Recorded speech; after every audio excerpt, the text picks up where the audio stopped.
I speak to you this Sunday about only one good shepherd. St. Peter describes Jesus as a shepherd, the one who came to save his straying sheep.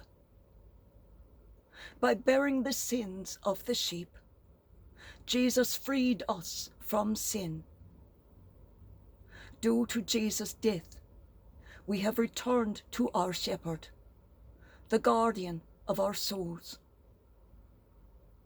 St. John describes Jesus not only as the shepherd, but also as the gate through which the flock enters.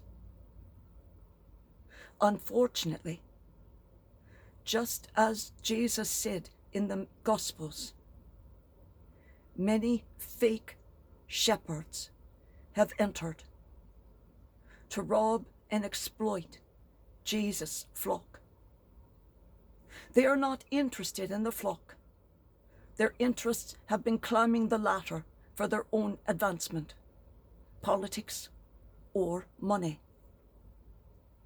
But the flock always recognizes who the good shepherds are and who the false ones are,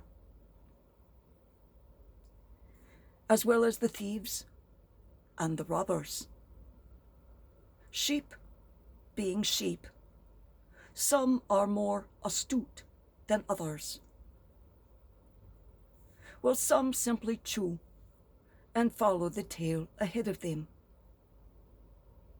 These latter sheep, these are how false shepherds get in, and how the false shepherds are able to steal the very fleece from each member of the flock. They all get fleeced, stealing what little wealth they have from false promises of greener pastures.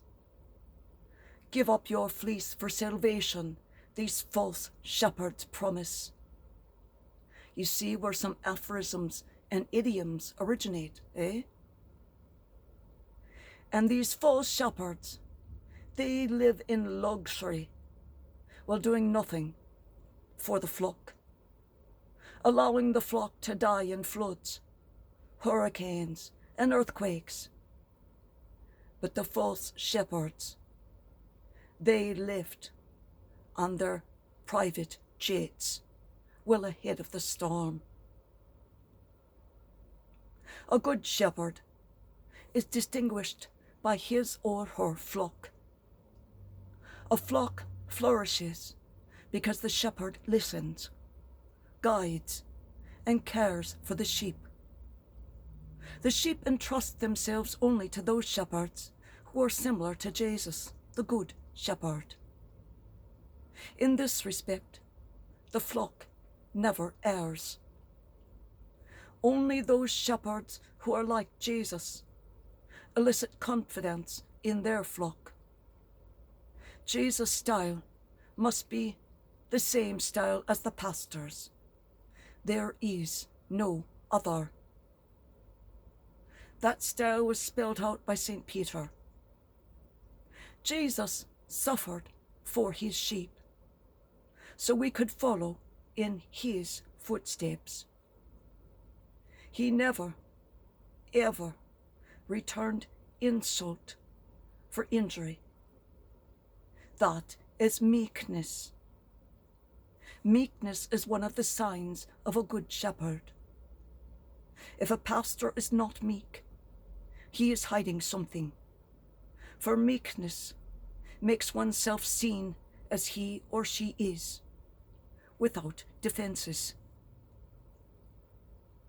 A good shepherd tenderly, oh so tenderly, draws each sheep to him and knows each one's name.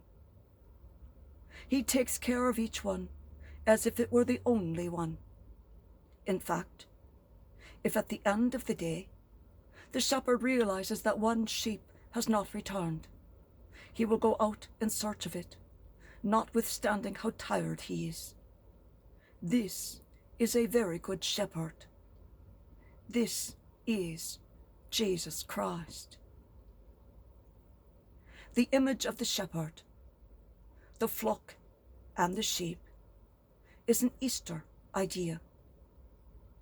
There, we an Easter hymn which calls the newly baptized newborn lambs and calls them to come into the flock.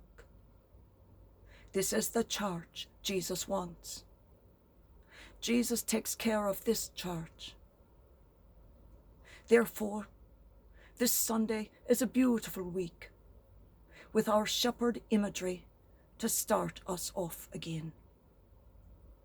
It is a week of peace, a week filled of tender remembrance, of meekness as we honor our shepherd's words and the behavior he modeled for us to model, peace-filled, tender, and meek. The Lord is my shepherd. I shall not want.